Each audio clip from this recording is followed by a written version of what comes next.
Parce que faudrait que je prenne le 88 de 11 pour pouvoir rejoindre le 75 de 23, tu vois. Jean-Claude tenta une dernière feinte. Non, à la limite, je pourrais essayer le 67 de 12 pour voir. Hervé l'arrêta net. Il détenait l'information suprême, celle qui sépare les initiés du vulgum pecus. Ah non, tu peux pas. Le 67 a été dévié sur la ligne 104D. Le silence se fit. Jean-Claude s'inclina devant la maîtrise logistique d'Hervé. Le 75 passait désormais à 24. L'ordre cosmique était rétabli, malgré le bordel ambiant où tout est bouché. Chapitre 26. La révolution astrologique. Une fois arrivé, avec 4 minutes d'avance, il fallait s'occuper. Et quoi de mieux pour tuer le temps de travail que d'organiser l'arrêt du travail? Hervé, syndicaliste en quête de sens, planifiait une petite grève surprise. Le problème n'était pas le motif de la grève, personne ne s'en souciait, mais le calendrier. On va faire ça avant lundi, comme ça rallongerait le week-end, quitte à être fatigué tant qu'à y aller à fond. L'idée de coller la grève au week-end pour optimiser la paresse était séduisante, mais le calendrier syndical se heurta à des impératifs mystiques. Une collègue proposa le mercredi. Jean-Claude, père indigne, s'illumina. Oh, c'est super, je vais pouvoir emmener mes gosses aussi. Mais il se ravisa aussitôt. Le mercredi, c'était aussi le jour des sorties scolaires, et il ne voulait pas s'encombrer. C'est alors qu'une raison supérieure fut invoquée, mêlant lutte des classes et superstition. Ah non, c'est pas possible, c'est mercredi, là, parce que c'est jour de la pleine lune. Il y a plein d'énergie négative. Une grève sous énergie négative était vouée à l'échec. Finalement, Hervé trancha pour le lundi, car on sort du week-end, on est encore dans les brumes. Et là, on leur annonce une grève, ça va bien faire chier la direction. La direction, représentée par Jean-Guy, tenta de désamorcer le conflit en proposant une réunion le lundi à 10h. Hervé, acculé, sortit sa carte maîtresse, l'arme atomique de l'absurdité. Mais lundi, c'est pas possible. Dimanche. Quoi? Dimanche. Tout le petit personnel va venir ici, débrayer. Dimanche, on fait grève ici. Ça va bien faire chier les directions. Le patron se retrouverait tout seul, comme un con, dimanche. C'était la victoire totale du néant sur la productivité. Partie 7. Le Tiger Woods de la machine à café. Et, chapitre 27, Clint Eastwood, en visière. L'ambition sociale se manifeste parfois par des choix vestimentaires radicaux. Hervé Dumont, dont l'élégance se limitait habituellement à des cravates en polyester, apparut un matin transformé. Il portait une visière. Jean-Claude, toujours prompt à la moquerie, l'interpella. « Mais qu'est-ce que tu fais? Habillé comme ça? Bah quoi? C'est mon jour de congé. Je me suis mis au golf. Le golf. Le sport ultime de l'ascension sociale. » Hervé, délégué syndical, arpentant les greens. L'image était aussi cohérente qu'un vegan dans une boucherie. Jean-Claude, jaloux, tenta de briser cette nouvelle image. « Merci pour le café, Jean-Claude.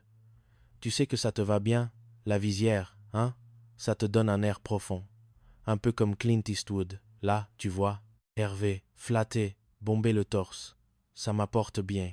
Tu m'instruis. » Moi. Mais Jean-Claude ne pouvait s'empêcher de ramener son ami à sa réalité prolétaire. C'est quoi, ce nouveau loisir? C'est pas un loisir, c'est un sport. Un sport de droite. La pique était politique. Hervé se défendit en invoquant la spiritualité. Tu peux pas comprendre. Il faut beaucoup de concentration pour jouer au golf, des nerfs de bouddhiste. Et les joueurs de croquet font de la lévitation. Peut être. L'illusion de grandeur d'Hervé fut de courte durée.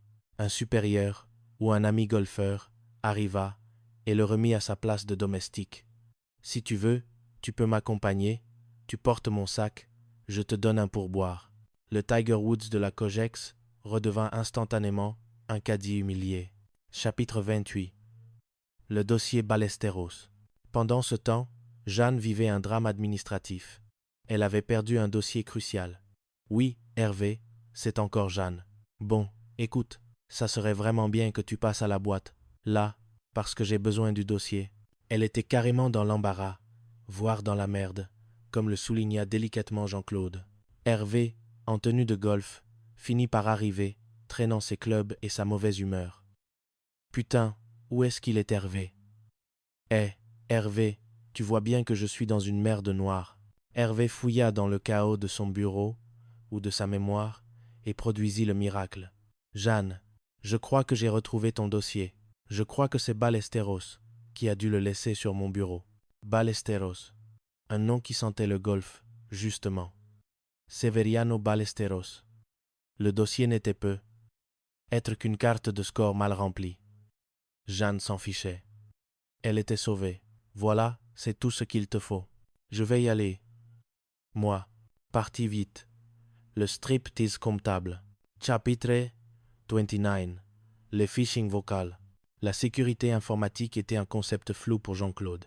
Pressé de régler une affaire urgente, probablement une dette de jeu ou un achat impulsif, sur le télé-achat, il décida de transmettre ses coordonnées bancaires par téléphone au milieu du couloir le plus fréquenté de l'étage. Allô? Oui. Mon numéro de carte bleue est de 49 73 01 33 39 51 70 28. Il hurlait les chiffres comme s'il annonçait les résultats du loto. Date d'expiration. Sylvain, le comptable, passait par là, son propre téléphone collé à l'oreille. Passe-moi. Il est là. Non, j'y vais. J'y vais. Sylvain était en ligne avec sa femme, Madame Sylvain, et la conversation prit une tournure surréaliste, mélangeant la vie privée désastreuse du comptable et les fraudes de Jean-Claude. Jean-Claude tendit ses notes de frais à Sylvain pendant que ce dernier essayait de rassurer son épouse. « Allô? Oui, c'est Hervé. Ça va? Non, c'était Sylvain. Mais dans la confusion, tout se mélangeait. On a un problème. » « Un problème de compte en banque? » « Oui, madame. » Sylvain regarda les justificatifs de Jean-Claude avec horreur. « C'est de la note de frais, tout ça. Et la semaine prochaine, vous aurez le versement, 22 000 francs. » Jean-Claude, entendant le montant, crut qu'il allait toucher le jackpot. Sylvain, lui, parlait de combler son découvert. « Je débite de tombe. Oui, mais ça va s'arranger. » Carole, la directrice, surgit, attirée par le vacarme financier. « Bon, c'est quoi, ce bordel?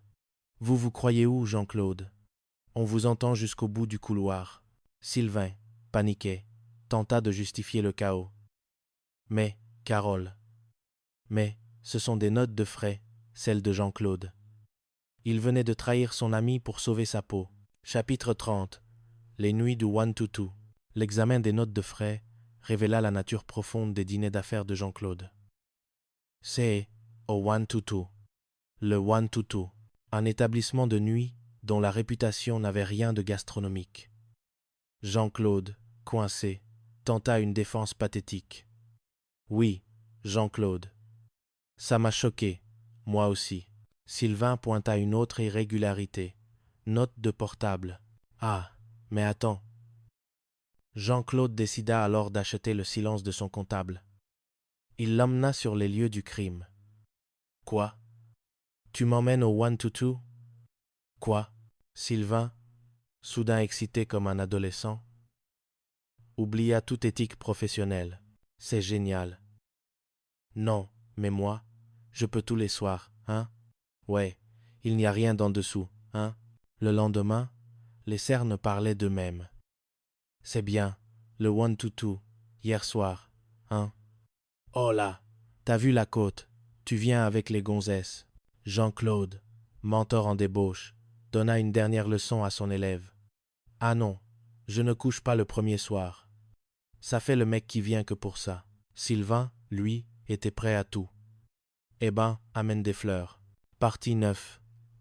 L'hypocondrie spectaculaire. Chapitre 31. Si Jean-Claude mentait sur ses finances, Hervé mentait sur sa santé. C'était sa façon d'exister. Un matin, une rumeur courut, que le délégué syndical était à l'article de la mort. Il a fait rêver qu'il est super malade. Il est en train de se vider par tous les orifices dans le hall d'entrée. L'image était atroce. On parlait d'appeler le SAMU, les pompiers,